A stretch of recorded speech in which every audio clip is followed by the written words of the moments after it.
All right, so here's something I've started to do that I've really enjoyed. I've started to brew and do meads and beers and stuff not on video.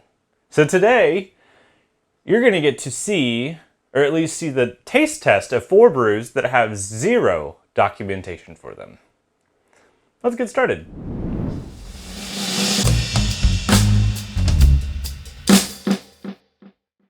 Okay, so for a long time, I felt like everything I did on the channel had, or really everything I brewed had to be documented, because if I wasn't doing that, I wasn't being true to who I was, or I wasn't being true to the channel. And I think what ended up happening is that I got a little, I've been burnt out on doing videos sometimes, because documenting every single moment of a Mead's life is way more annoying than you guys might see or might realize, because you're not doing it.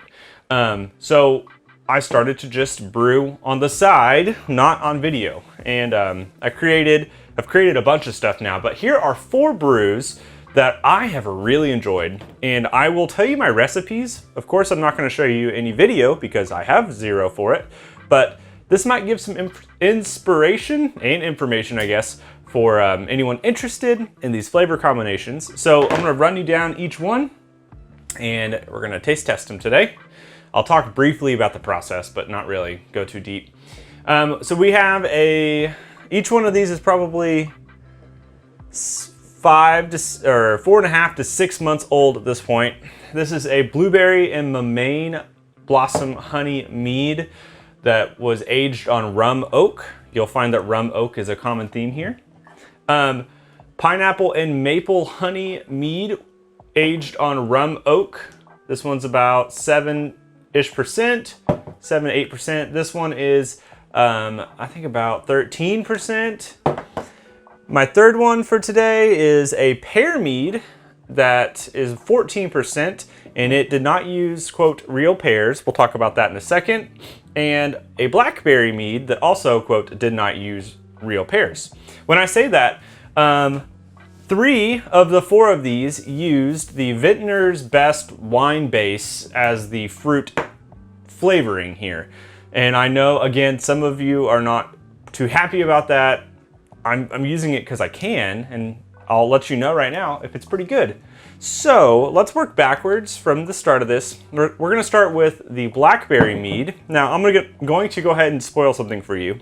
I started this one, and purposefully, it was when I was feeling very spiteful about having to write down every single element of my mead making career. So I didn't write down a single thing in my brew logs about this brew. I know that it was blackberry wine base from Vintner's Best, some sort of honey. I don't know what kind of honey. I don't know really anything about this because I didn't write anything down. Again, I was feeling spiteful, and if this is good, it's going to be a point to say that you need to write down your stuff, because that's important. Let's take a gander at it. I do know, only based off of my label, because I wrote it down here, this is about 13.1% ABV, and it's a mystery mead. No idea how, or what's in it really. Ooh, the blackberry is super present though. Yeah, that is like such a flavorful blackberry. It does have some heat to it. I think I oaked this with something. I don't remember. It's very clear though. It's a pretty brew. Here we go. Oh yeah, that's smooth. We're actually older on this one. We're 7 months old on this guy. Such a flavorful berry profile coming from this. One thing I do like about the options we have as homebrewers nowadays is that you can go and buy real fruit, which is great. I recommend it. You can also buy the wine bases. You can buy Amaretti products. You can buy pretty much anything you need to try to get the flavor profile you want. And I want to say this because a lot of mead makers get real snobby about you should absolutely use this or should not use this, and if you do, you're an idiot. And it gets really annoying for people. So this wine base is working really well. The thing with this is It's pretty thick. The legs aren't very big or long, so to speak. But it does have some booziness, which we'll need to age out. We're only, like I said, 6 or 7 months old, so pretty young.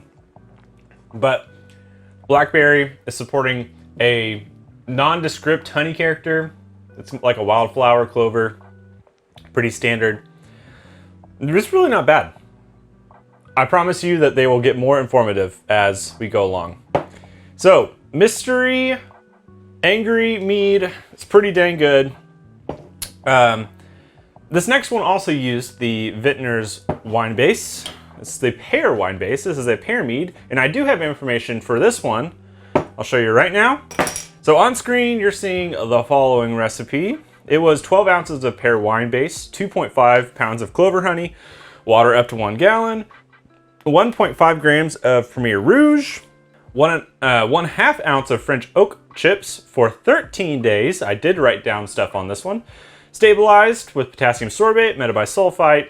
I used Tupelo honey to back sweeten, so 5 ounces of that. And then we bottled. So, let's check this guy out. Oh yeah. That is a dang good looking brew. I mean, it's clear. Hey, dang. Ooh, okay, yeah, a lot of oak character on this one. God, just so like brilliantly clear. Man, I'm slowly converting to clarity as being super important. A lot of oak character on the nose, a little bit of that pear aroma, but the oak is pretty dominant here.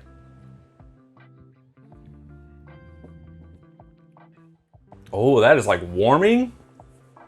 That honey character is really shining. The clover honey is like that base value, but then we also have the Tupelo honey, which kind of has a little bit of a candy-like vibe to it. Oh man, this one's like, this is only 4.5 months old, and it is, I would say, far smoother, honestly, than the one that is 7 months old.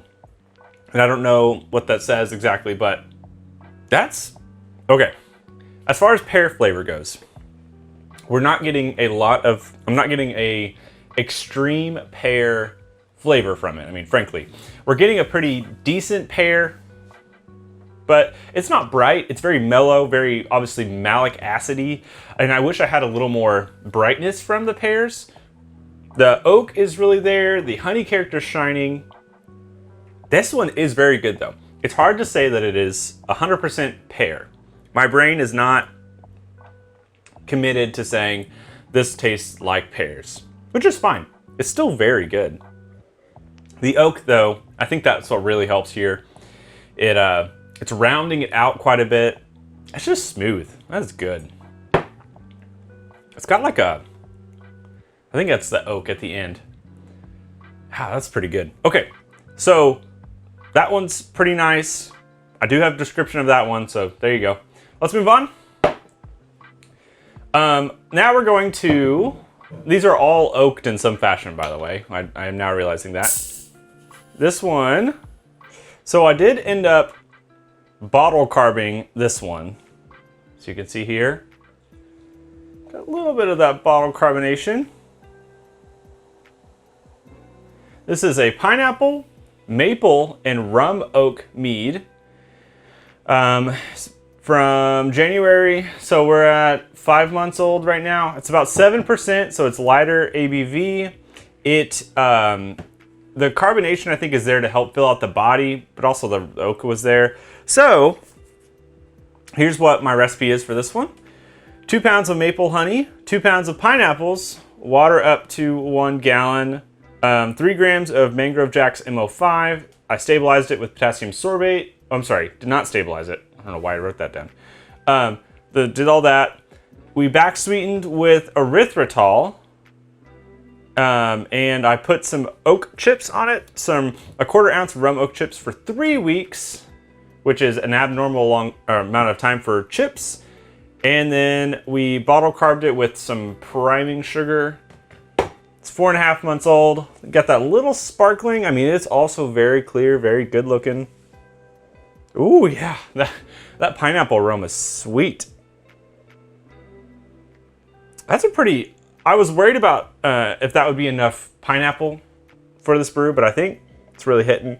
You do get that rum kind of barrel oakiness. Gosh, this also smells very good.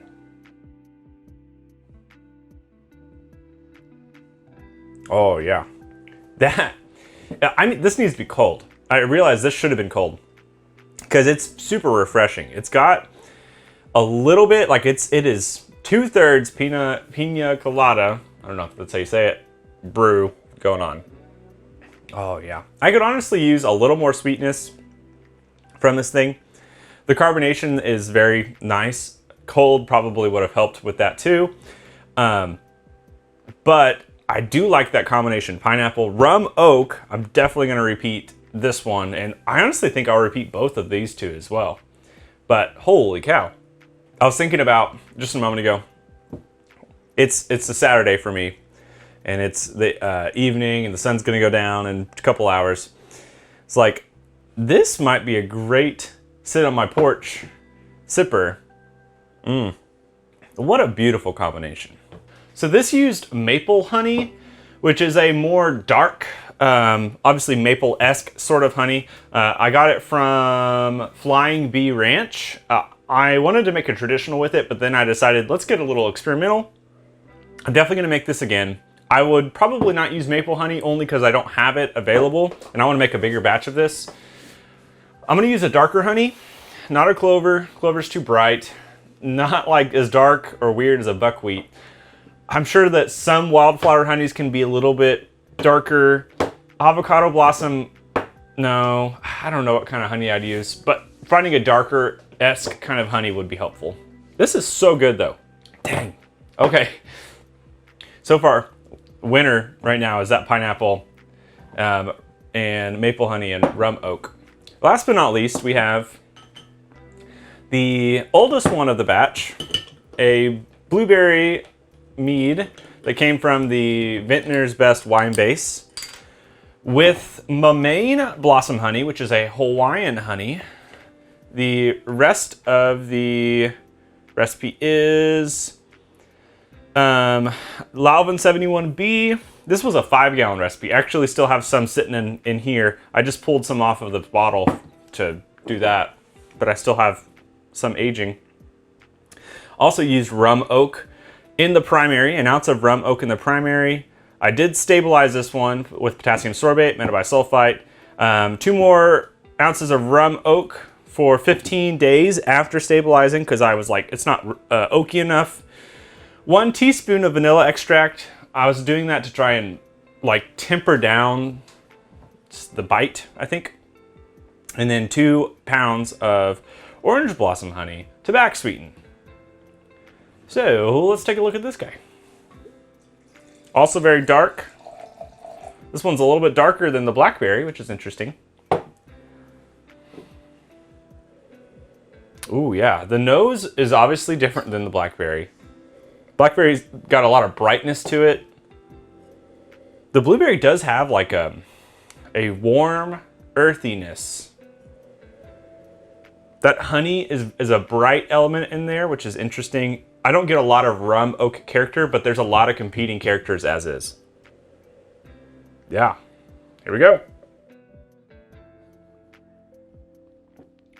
Oh yeah, this one's thicker. That vanilla does really kind of pop through. God, yeah, it's so interesting because it's juicy, but it does, it's jammy. That's what it is. It's got like a fruity, big body, jammy side. And I think that's pretty good. The sweetness level's great. I think we're at like, I was looking at the notes for this one. It ended at like 10:30. So yeah, oh my gosh. I'm so excited. This one, I have like 5 gallons of it just waiting to go. The nice thing about it is it's so smooth. The blueberry character there is like that earthy, juicy blueberry side. I mean, I can't complain about this. This is very, very good. And all of these are gonna get better with age. I think that the like pineapple rum oak one probably will be the best right now. But I mean, all of these are fantastic. And here's kind of what I'm finding with this video. What you see right here are sources of fruit, except for one of them, that came from alternative areas. So as you're creating your brews, again, use what you can get. If you're not able, for example, like you don't have a great source of blackberries around you, okay? At the brew shop online, they make this Vintner's wine base. Now I'm well aware that it has some, I think it has some corn syrup or some other flavors like that. So yes, you're not getting the direct, hand squeezing blackberries, but you're allowing yourself to be able to do something that you couldn't do before. I live in the middle of Oklahoma. If I only use the things available to me in my little bubble, I would only be able to make about 20% of the 100% of brews that I could. Now, because I'm allowing myself to use alternative sources of things, I'm able to make more. So be adventurous. Make sure that you're not closing yourself down because somebody got online and told you to never use X, Y, Z thing. I have a ton of fun brewing. I think I'm getting pretty good at it right now. I've 4 for 4, very good on these brews. I was just gonna look up my numbers. I think I'm at 242 brews since I started a little less than 5 years ago. And I've learned a few things. I always say this, but I'm gonna say it one more time. Balancing your brews. These are all well balanced between the sweetness to tannin to acidity. So my encouragement to you is as you create more meads, develop your palate to try and understand that correlation between them, because that will help you be a better mead maker at the end of the day. So thank you for watching. I hope you've enjoyed this. This has been 4 brews that you will not see video evidence of on the channel. You will just get a description of them.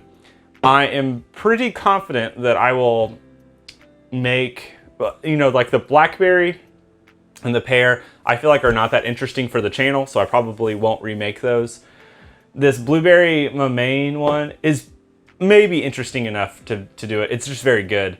The pineapple maple rum oak one I think will be revisited because that one should go on the channel. So thanks again. I'll see you next time.